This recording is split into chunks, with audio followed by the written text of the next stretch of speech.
Hello, Screen Junkies. Good morning. Well, good morning for us here on the West Coast. The embargo is down. I'm sure the reviews are streaming out of every site and website and blog and just shooting out of Twitter, just everywhere. The embargo is down for Star Wars: The Last Jedi, which means that Roth and I can now review the film. We're reviewing it live right here on Screen Junkies. Thank you for watching.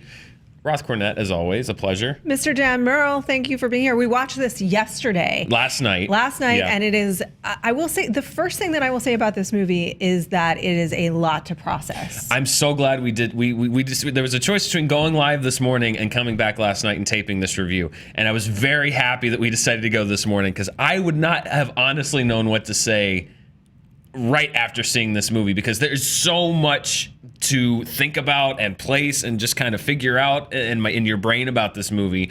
So I'm glad I had a night to sleep on it. We can come at it fresh today. I agree, and I think that we can probably for me it's going to take another viewing as well. Yeah. But let's break it down here as best we can with overall thoughts, and then maybe targeting some of the specific aspects of the film. And we should say, I know it's probably in the title, we will not, there will be no spoilers. No spoilers. This is going to be a really great spoiler review to do, though. I will say there's so much to break down that there's going to be a great spoiler review for this movie to do. And even when we point out certain aspects right now, we will come back and talk about what we specifically mean about particular relationships. So I guess the first thing that I would say, that I think that, again, this is a lot to take in and a lot to process, because not just in terms of the length of the movie, which is 2.5 hours, but the amount of beats that it hits, the amount of things that happen in the film, and the turns that it takes in terms of how it addresses being a Star Wars movie, which it is very aware of, and that's in a really good way.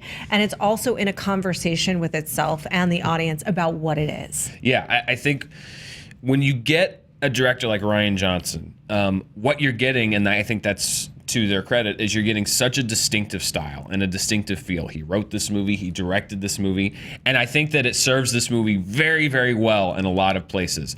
I think that there's some inevitable things that feel a little disjointed in the same way. Let's talk about where it serves it very well. Is I think the style of this movie is, it's kind of like you said, it knows it's a Star Wars movie, and it has that distinct, that Star Wars feel, but it doesn't feel the same as The Force Awakens or Empire Strikes Back, Return of the Jedi. Like, this is very much a Rian Johnson Star Wars film. It's not, we're just employing this kind of, up and coming director to kind of do a corporate mouthpiece through whatever. No, this is a Rian Johnson film, and it feels a lot different than any other Star Wars film, and I thought that was something that worked for the story that this movie was telling, which we'll kind of, I think, broadly get into a little bit later.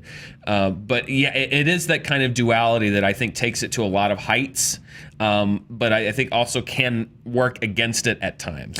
Yeah, so here's what I would say. In that it is a Star Wars movie, it fulfills that promise, right? It is visually stunning. There are some really terrific action sequences. It plays with the questions that Star Wars raises, and I mean that both specific questions that have been laid out in the franchise, and then the larger questions that Star Wars asks, kind of about your place in the world, humanity, light and dark, good and bad, the larger questions of life. Like it's a spiritual franchise in that way, and I take that with a grain of salt. And I would say this is probably the most spiritual Star Wars film of any of them. Well, it certainly plays into a lot of the fundamental questions that were set up in the original trilogy. It expands on those, which is really beautiful as a fan of this franchise. It delves deeper into them, and then it turns them on their head in certain ways. It is a very humanist film. It is incredibly egalitarian. And I think that's beautiful. It even raises sort of like political issues, social issues, and all of this in the middle of what is still a space opera, right? Very much a space opera. So that's why at the end of the film, it can feel like quite a bit has happened, but it also is a Star Wars film in that the characters have a ton of chemistry. They're very charming. There are aliens that are both weird and some cute. Some people will like the cute more or less. Porg or no porg? No porg. Porg. Yeah, I mean, so that's remained the same, porg, right? Like, and that's okay. But in that way, that's very much a Star Wars film. But it addresses what it is, and I can't say specifically how, which is a little frustrating. No. But there will be lines of dialogue in which you know that Rian Johnson and everyone at Lucasfilm is very aware of how the fan base feels about certain aspects of the story and the characters. And it subverts expectations, which is great, because over and over again in the film, you think it's going someplace and then it doesn't in a beautiful way. Right. And that means that the central characters, which there is an awesome core relationship, you're not sure what they're going to do because it's keeping you off balance in that way. Yeah, I think that when this movie hits, and it hits a lot, it hits big as far as just moments, some of them surprising, some of them just for people that are fans of the franchise. I think when this movie is hitting on all cylinders, it's really rocking. But at the same time, it hits, but I think it misses sometimes as well.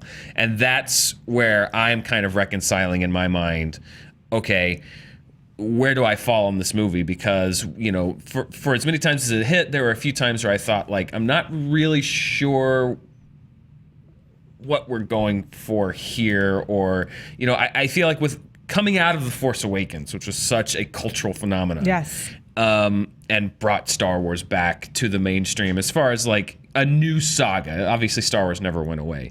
But, you know, The Force Awakens set up certain things, set up certain characters, set up certain through lines and plot threads that people have been talking about and debating about for the last couple of years since The Force Awakens came out. And I think that when you bring in Rian Johnson, who has his own vision, there were some of those things that he was very, very interested to delve into. Yes. And some that he had to. Some that he had to, and some that, quite frankly, it seemed like he didn't really want to. Yeah. And so I do feel like there's some things that are answered very satisfactorily, but there are some things that were set up in the previous movie that are just kind of discarded. And I think that makes this feel a bit disjointed when looking at it as part of an overall saga. I think Force Awakens to me now feels like a really big adventure story to kick off the first chapter, but it almost feels like a prologue now because this movie kind of readjusts everything and says, like, okay, well,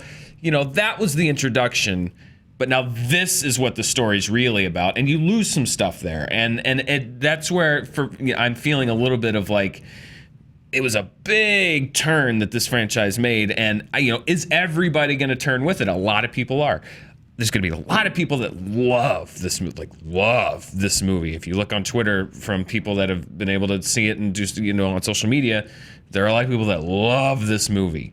I think there's going to be a lot of people that kind of get caught in this turn and feel that it's a little bit scattered. And I'm a little more on that side, not to say that I didn't like the movie, right, but there are a lot of things that I have to think about, like I'm not sure if I'm on board with. Well, here's the thing about Rian Johnson, and I love him as a filmmaker. Rian Johnson is an incredible filmmaker, and I'm very happy that he is making Star Wars movies and making movies in general. Yeah, he is a filmmaker that if you look between Brick, Blooper, and The Brothers Bloom, each one of those movies is a movie that's tackling a genre and not only playing into the genre, but talking about the genre within the framework of the film. And so when he's doing the film noir in a high school, which is what Brick is, he's talking about the aspects of film noir. The characters are speaking openly about them. Same thing in Looper. In Looper, Bruce Willis sits down and talks about, well, time travel works because of this, this, and this at the table with the straw and the things. And if you've seen Looper, you know what I'm talking about. So he's doing the same thing here in Star Wars. And that way, you're right. It's very much a Rian Johnson movie.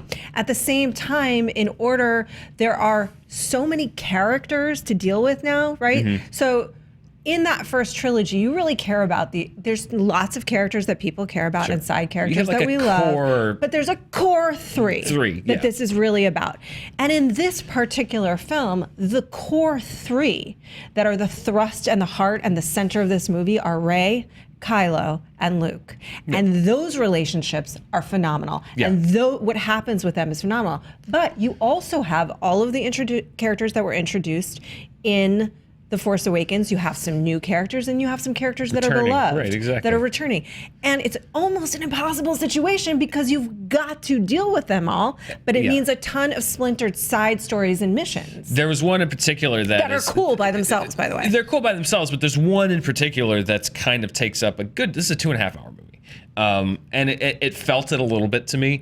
And there's one in particular that takes up a really good chunk of screen time around the middle of the film that didn't work for me. Just because it seemed like you got painted into corners. Like, I have these characters, they have to do something, so we're gonna send them off to do this thing. It didn't ever really pay off to me, and it seemed like there's so much time was spent invested in setting this up, and then we got to it, and it's like, well, it didn't really matter that much. And when you view that versus the time spent, when I say it feels disjointed and kind of like that was the thing where it felt like I have these legacy things and people and new people and that I have to bring in, and I'm not, this is the story I want to tell, but I have to include these people. So okay, well, let's have them do this, but this is what I really want to do. Like, this is where I kind of am struggling with not just going over the top on this movie. Is there were some things like that where it's just like, it just didn't quite come together for me.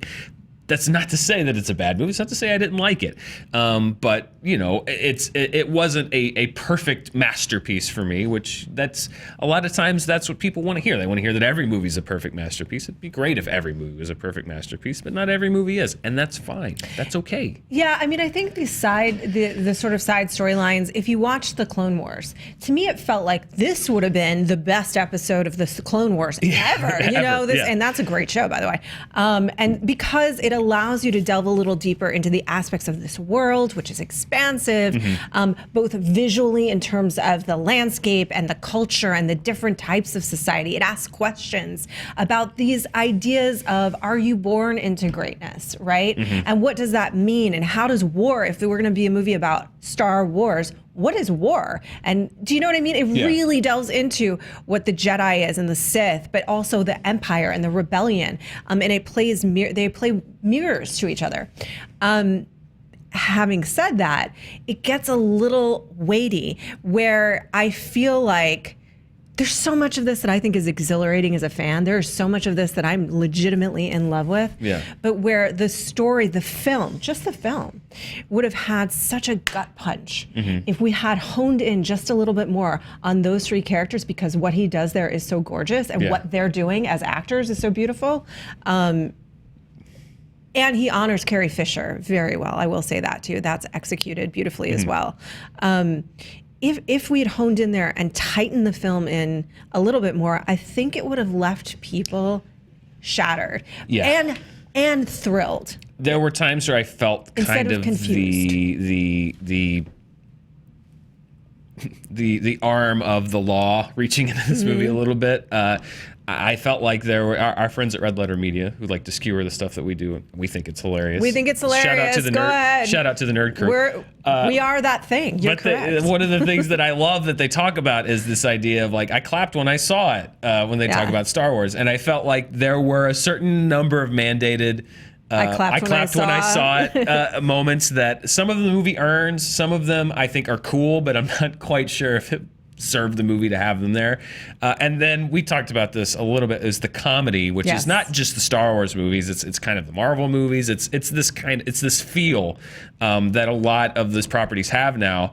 I feel like the comedy at times was, again, you're at a point in the movie and somebody said like, there hasn't been a laugh beat in 10 minutes, so put in a laugh beat there. Or some of the comedy felt forced, and it didn't need to be there. The movie was working on its own, and this is something that's happening in a lot of movies right now, where this idea of like, well, for the audience to engage with this movie, they have to be laughing constantly, and I don't think that's true. And I feel like maybe they thought that it was true with this movie, because a lot of the comedy didn't work for me, and it came in moments where I'm like, you don't need it right now. Right. It's not an appropriate comedy moment right now. Great comedy picks its beats and picks its moments, and I felt like a lot of them in this movie are just like, I don't need to laugh within the first 5 minutes of this movie, and I don't need to laugh in the middle of a big action sequence because you're doing just fine. You don't need it. It's a crutch that you don't need. I think it's a matter of what it felt like to me is in moments, because I liked a lot of the comedy. Some of it works, yeah. Some of it really works, and there were moments where it was almost afraid to be too sincere, right? Yeah. And that's what it felt like to me. And at that point, they would throw in a comedy beat to make sure you understood. Hey, we're not too sincere. We're not taking ourselves too seriously. But it's letting you off the hook when I don't necessarily want to be let off the hook. Right, and maybe I do want to. It doesn't. What happens is that you're on an emotional path, and then it's cut off. Right. You're not able to fully experience that feeling. Kylo's very in his feelings, but you as the audience are not able to fully experience that feeling as a result. If you look at those original 3 films, Harrison Ford did that a few different times, but it was perfectly executed, right? Because it wasn't, it was very sincere, first of all. Yeah. And second of all, it was very pointed in particular moments. I love you, I know. Yeah. Right? However, in this film, there are a couple of times where I was like, I actually wanted to feel that. What we were dealing with there, I wanted to fully experience that. So I think that is an issue that's come up with some more modern movies where like it's afraid to be sincere, and that's what I mean by it's in a conversation with the audience. Yeah. It doesn't want the audience to think that it's taking itself too seriously. Yeah. Having said that, one of the biggest things, and tell me what you think, that I walked out thinking about was it is impossible to do a Star Wars movie. It is almost impossible. There's no winning. We're at a point where it's almost possible to do any genre movie at this point because you have to balance fans, you have to balance money, you have to balance box office, you have to balance the company, you have to balance artistic vision, you have to balance characters. Some of them you make these characters, some of them you have just toy sales. I don't know how any of the movies like this ever turn out to be anything other than a big mush of gobbledygook. I mean, that's why I say, like, it's. Just because I don't think it's a masterpiece doesn't think I think it's bad. And I think that's the message that comes across a lot in reviews is, oh, well, if you didn't love it, then you hated it. And that's not true. I have very complicated feelings about this movie. It's a movie that I liked, but it's a movie that I also found some fairly major flaws in. That's not to say that it's a bad movie. It's not a bad movie. And I feel like I say that a lot in my reviews as I bring up something I didn't like, and then I have to say that it's not a bad movie, but you kind of have to do that now. Overall, I think that, they brought Rian Johnson in to bring a really distinctive vision to this franchise. He's done that.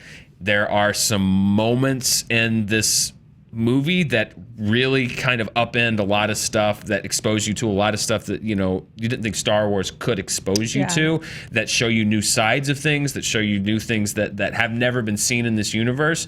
That's why you bring Rian Johnson in. He succeeded on a lot of those levels. I feel like there were a lot of other levels that didn't work for me as much. It does feel its length. If I'm being honest, the second half I thought was way stronger than the first half. The first half of the movie I was very lukewarm on, no pun intended. The second half of this movie is where it really kicked into gear for me. I think that a lot of those moments were earned. I think some of those moments weren't earned. But overall, I can't fault a movie for ambition, but I can point out where maybe that ambition failed the movie, and that's the difference. It's a movie that I would recommend. It's a movie I enjoyed. I'm not jumping up and down as enthusiastically as other people are, but if they are, that's fine. I'm not going to begrudge anyone for loving this movie. I can totally see why people are going to lose their minds over this movie. My personal, things, there's some things that didn't add up to me, but that's okay. If you love this movie, I don't care. I think there's going to be a lot of people that probably like it less than I do. That's just movies. That's opinion. That's the spectrum of personality that people have, is people love and hate. That's every movie. Yeah. I mean, hey, people are going to fall on different sides of the pork spectrum for sure. Yes. And that is a relatively minor aspect Not of this since the film. Ewoks. Yeah. No, has the debate going to be so hotly contested between fans. And in the end, it's sort of silly because it's a really relatively minor aspect really of not things. that It's just not that consequential. It doesn't really matter. Doesn't. I think they're cute. That's okay, but they're not a big deal. They do. There's a great laugh in there moment with them. I will, yes, 100%. I have a theory about that moment that I'm going to tell you a little bit later. Fair enough. But I would recommend this movie because I think it is an incredibly crafted movie, not just visually, which it is. The cinematography is gorgeous. There's some great fight coordination in this film and some sequences that I think fans really are going to. I clapped when I saw it and screamed when I saw it moments. And that's partially that is largely what the experience of seeing a movie in the theater is about. That's so joyful when you can have that group experience of the big laugh or the, oh my God, did you just see that happen moments. So it's delivering on that. It certainly has a lot of boxes to check. And I think he does find, no pun intended, the balance in terms of being a filmmaker with a distinctive voice and properly making a Star Wars movie that also opens the doors to all kinds of questions. And he's delivering an incredibly humanist film, which is what this franchise was originally about. And he twists it in a way that brings it into this generation in a way that perhaps The Force Awakens really was that bridge. And now it's entering just a new era. It's not a perfect movie. It is a little bit too long. And I don't mean in terms of length. I mean in terms of like the impact of the characters and the moments. But as a whole, I think it is a beautiful Star Wars movie that we will be talking about for years and years and years. I dare say, and this may be a dangerous statement, that this will be more hotly discussed and debated amongst fans than The Force Awakens was. Because I think there's a lot in there that people are going to unite on, and I think there's some stuff that people are going to have different opinions about, and just keep it civil. Let's keep it civil in the comments. Again, this is a movie that I would absolutely recommend that Star Wars fans and just movie fans see, because there's a lot in there to unpack. And that's one of the best things about a film, is that even if you don't universally love it and think that it hit every single moment out of the park and that there are things that you would have changed, that's great. It's an interesting film, and 85% of movies that come out are not interesting. Exactly. So, at the very least, at the very base level, it's an interesting movie. So thank God there's people like Rian Johnson that are out there taking risks and making interesting movies, because a lot of movies aren't. Take a swing. Taking a swing with a franchise. And we're going to have, and you guys are going to have so much to talk about when we can actually get into spoilers and some of the philosophical questions that doesn't that sound fun, philosophy? But some of the philosophical questions that it's raising, as well as some of the plot points that are introduced that I am curious to see how people react to. Indeed. Thank you guys for joining us today. We will have a spoiler review on Screen Junkies News this weekend. That's right. This weekend, it's going to be twice this long, and I bet there's going to be 18 people on it. Yeah. A lot to talk about. You also did a catch-up, yes? Yeah. If you haven't seen, or if you need a refresher on the last 7 Star Wars movies, if you include Rogue One, right here on the Screen Junkies, there's a video called Cram It. You can cram the entire original Star Wars saga and the new movies in Rogue One up to now in less than 20 minutes. Check it out. Mr. Dan Murrell. And the honest trailer for Return of the Jedi, which I think you can watch at the end of this video. It doesn't go live for another, half an hour or so. But if on the end card of this video, you can check out, we're completing our own saga by doing the honest trailer of Return of the Jedi, which is out now. Yes. It will be ready in a minute. We just heard from Ryan.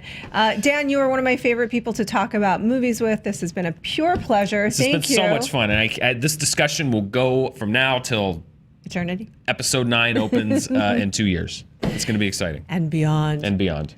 I'm Roth Cornet on Twitter. I'm at Murrell Dan on Twitter. And join us for Screen Junkies Universe on SJ News in an hour and a half.